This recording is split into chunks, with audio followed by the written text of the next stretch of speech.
बिस्मिल्लाहिर्रहमानिर्रहीम, अस्सलाम वालेकुम। मैं हूं करामत मुगल और मेरे साथ हैं बिशारत राजा साहब, जर्नलिस्ट हैं, सुप्रीम कोर्ट कवर करते हैं। बिशारत राजा साहब, कोई ऐसा इदारा जहां से पीटीआई के लिए अच्छी खबर आई हो, अदालतें देख लें, इलेक्शन कमीशन देख लें, कौमी असम्बली जब थी वहां से देख लें, अब सैनेट था, सैनेट में भी इलेक्शन मुलतवी करने की करारदादें आती रहीं। कोई ऐसा इदारा नहीं जहां से अच्छी खबर आती हो।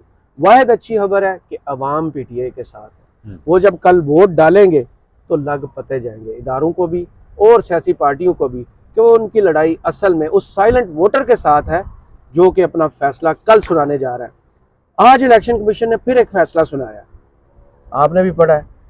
दरख्वास्त लेकर गए थे जनाब सलमान अकरम राजा साहब कि मैं आज़ाद कैंडिडेट नहीं हूँ, आपने पार्टी मेरी लिस्टेड रखी हुई है तो मुझे तहरीक इंसाफ के प्लेटफॉर्म से इलेक्शन लड़ने दिया जाए। आपको होता है मीडिया पर मना है, ना फ्लैग चलाएंगे, ना तहरीक इंसाफ के कैंडिडेट के साथ तहरीक इंसाफ लिखेंगे, उसको आज़ाद कैंडिडेट लिखेंगे। अब जो फैसला आया है उसमें क्या हुआ है, क्या सलमान अकरम राजा साहब की सुनी गई है या वही जो मैं अभी बता सकता हूँ, फैसला मैंने नहीं पढ़ा, कि दरख्वास्त मुस्तरद होगी, यही हुआ है? बिस्मिल्लाहिर्रहमानिर्रहीम। बहुत शुक्रिया मोल साहब। ये जो आपने बात स्टार्ट की ना कि कहीं से पाकिस्तान तहरीक इंसाफ के लिए कहीं कोई अच्छी खबर नहीं आती है, लेकिन एक अफाकी असूल भी है ना, कुदरत का निज़ाम। कुदरत का निज़ाम, उसका कुदरत का अफाकी असूल ये है, अफाकी असूल कभी बदलता नहीं है। मेरी और आपकी कही हुई बात बदल सकती है। वो ये है कि अल्लाह के नज़दीक जो इस्तकामत के साथ खड़ा हो जाए ना, फिर अल्लाह ताला अपनी खल्क के दिलों में उसके लिए मोहब्बत पैदा कर देता। वो कोई भी हो, हक पर खड़ा हो जाए, वो कोई भी हो, वो इमरान खान हो या कोई भी एनीवन पर्सन हो। आज जो इलेक्शन कमीशन ऑफ पाकिस्तान से जो फैसला आया, इस नुक्ते पर आने से पहले मैं, अगर आप मुझे इजाज़त दें। सर पूरी इजाज़त है, कल भी लोगों ने माइंड किया, मैं नहीं बोल रहा। हिंदुस्तान के अंदर 90 की दहाई से पहले जो चीफ इलेक्शन कमिश्नर होते थे ना, उनका किरदार महज एक डाकिये का होता था, एक पोस्टमैन की हैसियत से वो बैठा करते थे। 90 की दहाई में एक ऐसा चीफ इलेक्शन कमिश्नर आया जिसने हिंदुस्तान के इलेक्शन कमीशन ऑफिस को इतना बाख्तियार किया कि उस वक्त के सियासतदान बिना तहसीस, वो कोई भी हो, किसी भी सियासी पार्टी से उसका ताल्लुक हो, ये कहने पर मजबूर हुए कि हिंदुस्तान में इस वक्त लोग दो चीजों से डरते हैं, एक भगवान और दूसरा TN शिस्तान, उसका नाम था। TN शिस्तान ऐसा, वो ब्यूरोक्रेट था, वो ऐसा चीफ इलेक्शन कमिश्नर आया वहां पर कि उसने सियासतदानों के बिना तहसीस उसके, वो कहते हैं कस बल दिए, कसबल निकाल दिए। जहां भी वो देखता कि यहाँ पर वायलेशन हो रही है, वो उनको लाइन हासिल करता।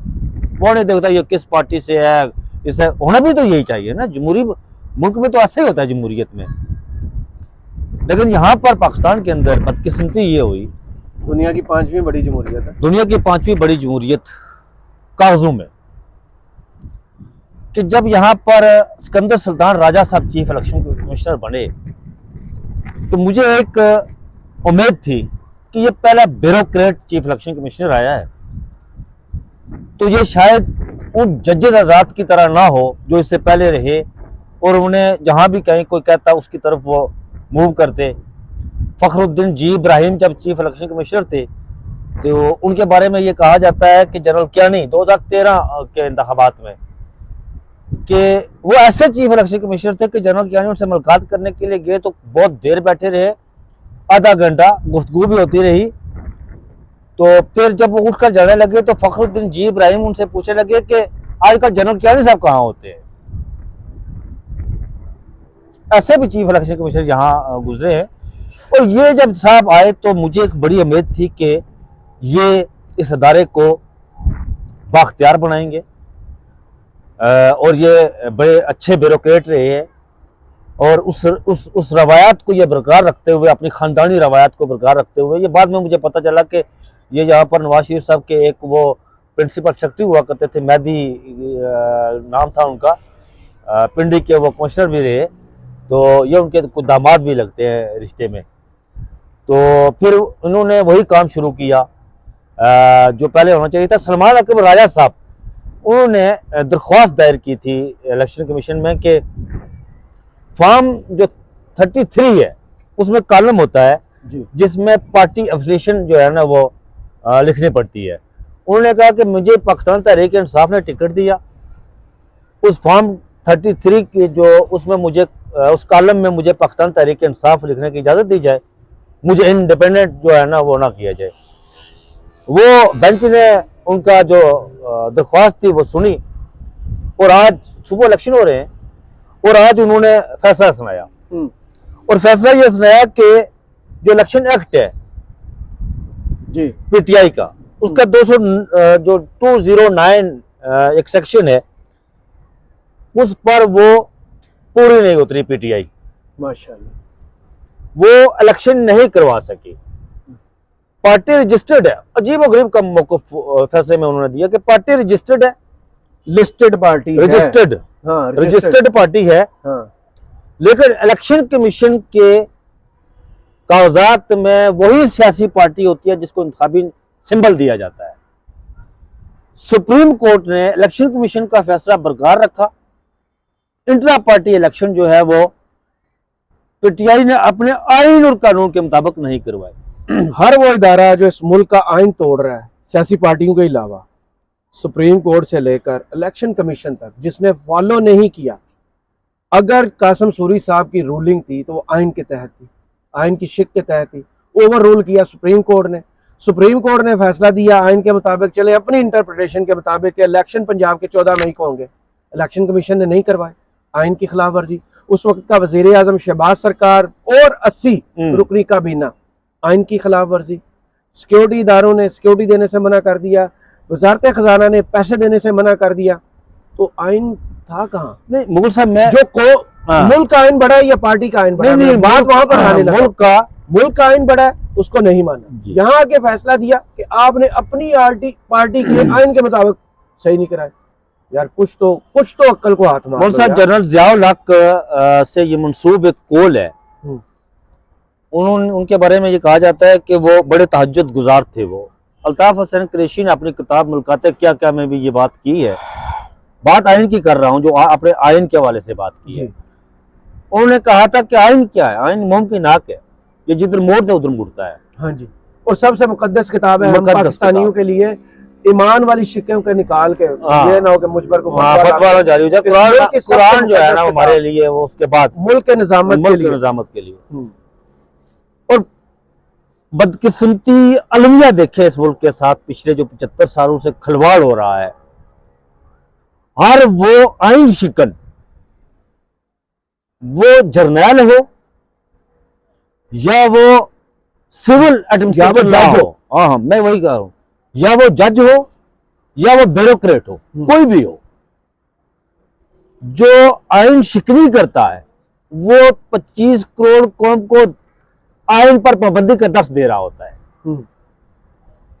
जैसे वो आपने कॉल सुना हुआ ना, हम बहसीत कौम क्या करते हैं जी, हम अपने लिए जज होते हैं, दूसरों के लिए जज होते हैं और अपने लिए वकील होते हैं।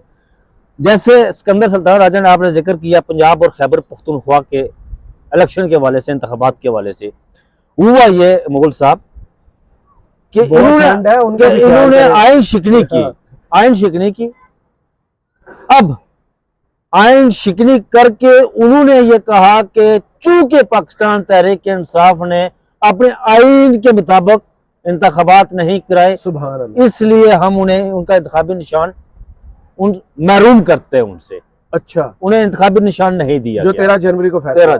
अब देखिए उन्होंने अपनी डोमेन से, अच्छा इस पर बहुत बड़ा अलमिया, इस पर सब लोगों के लिए कि इलेक्शन कमीशन ने जो प्रे की थी सुप्रीम कोर्ट से वो ये नहीं थी जिस पर फैसला आया। मैं रिमाइंडर जरूर मैं यही कह रहा हूं, मैं इसी तरफ जा रहा था। मुगल साहब, सबसे बड़ा अलमिया ये कि मुंसिफ वक्त जो पाकिस्तान के अदल पर सबसे बड़ा मुंसिफ बैठा हुआ है, उन्होंने बजाय ये कहा कि मैं जमहूरियत के लिए ये काम कर रहा हूं, आइन की सरबंदी के लिए काम कर रहा हूँ। तो जो 8 करोड़ वोटर है वो क्या है? जमहूरियत तो उनसे वोट से है ना। उन्होंने 14 बंदूकें बुनियादी इंसानी हकूक की बात करके ओवरऑल किया पीटीआई के रजिस्टर्ड 8 करोड़ वोटर या छोड़ो 8.5 लाख वोटर थे, उनके बुनियादी रुकन थे, मेंबर्स थे। जी। उन लोगों के बुनियादी इंसानी हकूक को पांव तले रौंद दिया जनाब। ये जमहूरियत, ये जमहूरियत है। मोरख जब लिखेगा, मोरख आज मैं लिखता है, मोरख मैं हूँ, मोरख आप है। अब मोरख ये अवाम है। राजा साहब को बैठेगा, किताबें लिखेगा। जी। अब हर बंदा ट्विटर पर लिखता है, फेसबुक पे लिखता है, जिस तरह लिखता है जो मोरख है। जिस तरह मुगल साहब मौलवी तमीजुद्दीन ने फैसला सुनाया था ना, मौलवी तमीजुद्दीन केस में काजी मुनीर ने फैसला सुनाया था, तो आने वाले 20-30 साल लगे थे उस फैसले को उठाकर अदलिया के मुंह पर मारने के लिए। आज वही काजी साहब उस फैसले को ठीक करने जा रहे हैं कि जुल्फकार अली भुट्टो शहीद के साथ ज्यादती हुई है। तो आप और देखें, जब काजी साहब ने 13 जनवरी को फैसला सुनाया रात को जी, तो अगले विद इन 1 आवर्स 2 आवर्स वो सारा फैसला जी उठा के कहा मारा गया।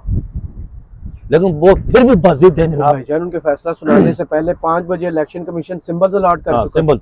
अब देखिए फिर मुगल साहब ये हुआ, इलेक्शन कमीशन ने भी जो इलेक्शन कमीशन की भी अजीब और गरीब किस्म की जो चालाकियां है ना, वो फकत एक जमात के लिए है, पीटीआई, पाकिस्तान तहरीक इंसाफ के लिए। उन्होंने अवामी नेशनल पार्टी ने इंटरा पार्टी इंतखाबात नहीं करवाए, उन्हें जुर्माना कर दिया गया। सिंबल लड़े गया, जुर्माना कर दिया गया, सिंबल लड़े, ऑब्जेक्शन लगाया कि अनअपोज्ड हुए। अनअपोज्ड। आपके पास नून लीग बहुत सारे मुगल साहब, एक और पीपल्स पार्टी के ऐसे होते, एक और तांगा पार्टी, 2-3 तांगा पार्टियां थी जिन्हें कहा गया कि आपको जुर्माना किया जाता है। वो एक तो पार्टी वो थी जो रजिस्टर्ड नहीं थी, उसको कह रहे थे अपनी मर्जी का ले लो। परवेज हटक की पार्टी यार। तो फिर वो सारा मामला हुआ। सही। तो अब आखिर में बताएं, आज जो फैसला आया है उसका कोई असर होगा इलेक्शन में, या अखलाकी ही जीत है पीटीआई की कि ये रह गए थे, ये भी फिर एक्सपोज हो गए। मुगल साहब पीटीआई के साथ, पाकिस्तान तहरीक इंसाफ के साथ मैं समझता हूँ कि पिछले 2 साल से जबर और फाशिज्म की जो इंतहा की गई, उसके साए तले ये लोग, ये इनकी बड़ी कामयाबी है कि ये आखिरी बाल तक ये लड़े। जो कप्तान कहता था ना, हार नहीं मानी, वो कहता था कि मैं तन्हा रह जाऊंगा फिर भी लड़ूंगा, उसे ये बात सच कर दिखाई। अब देखिए वो मैं इसलिए कह रहा हूं कि कल जिस तरह वो लोग जहांगीर तरीन के हवाले से कहते थे बड़ा वफादार आदमी है ना, मैं पहले दिन से मेरी उनके बारे में राय थी कि वो मफादात का आदमी है, वो वफादार आदमी नहीं है। मेरी पहले दिन से उनके बारे में राय ये थी। फिर मेरी ये फैसलाबाद से जो साहब रहे, इमरान खान के वजीर इत्तलात भी रहे ममलकत, जो हबीब के फर्रुख हबीब, उनके बारे में पहले दिन से राय ये थी कि वो मफादात का आदमी है। अब जहांगीर तरीन देखे, जो जबर की मैं बात कर रहा हूँ ना, जो खातून के साथ वो वफादार होता तो कहता यार आए मैदान में लड़े हमारे साथ, ओपन आए लड़े, वोटर जो पीटीआई की हर मुमकिन कोशिश की गई कि उसको वहां पे राव कासिम साहब नलका दे दिया, जो वो आखिरी बाल है ना, पानी निकालते आखिरी बाल है। मैं जो कह रहा हूँ कि पीटीआई की अखलाकी जीत है, बाकी बारे दिगर इन्होंने कोई कसर नहीं छोड़ी, इनके पोलिंग एजेंट की, इनके कैंडिडेट्स की, वो उठाने की, वो सारी कहानी आपके सामने। आज जो काम शुरू होना है ना राजा साहब, वीडियो का टाइम तो वैसे पूरा हो गया है, बहुत शुक्रिया आपके तजिए का, लेकिन आज से पीटीआई के पोलिंग एजेंट्स जो हैं वो अपनी हिफाजत का खुद बंदोबस्त कर रहे हैं, क्योंकि अब उनकी बारी है। हाँ जी, ये जो फाइनल डे है ना, अब आपकी भाई बारी है, अपने आप को महफूज रखें और अपना वोट जरूर कास्ट करें। बहुत शुक्रिया आप लोगों के वक्त का, कमेंट्स बॉक्स में हमें जरूर बताइए वीडियो आपको कैसी लगी। इजाजत दीजिए, अल्लाह हाफिज।